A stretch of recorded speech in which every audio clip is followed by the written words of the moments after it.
Di lêkolînên fezayê de gaveke mezin hat avêtin. Cara yekem wesayîtekê ku ji aliyê mirovan ve hatiye çêkirin, hat peyakirin ser dû stêrkê. Dû stêrka Churyumov Gerasimenko ango bikirte navê xwe Çûrî 511 milyon kilometre ji dinyayê dûr e.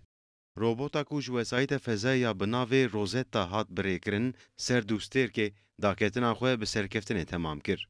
Robota bi navê Fîlê hat firandin ser stêrka ku di temtêla werdeka lastîk de.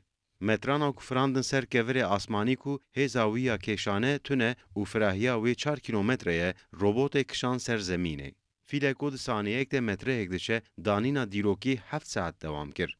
Wesayît wêneyên ku di dema danînê de kişand, ew şand dinyayê. Ji ber ku qada danînê ne rast bû, danîneke gelek zor û zehmet pêk anî. Sinyala danîna Fîleyê ji ber dûrayiyê di 28 deqeyan de gihîşt dinyayê.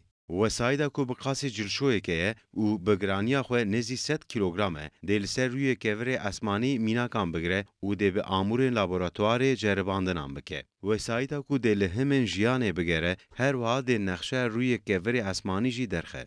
Çûrî dê vî awayî bibe yekem dû stêrka ku nexşeya wî hatiye derxistin. Wesayîta fezayê Rosetta ku robotu hêl digirta di sala 2014 de piştî ku hat firandin 6 milyar kilometre rê çû û berê 6 mehan ketibû rêgeha Çûriyê.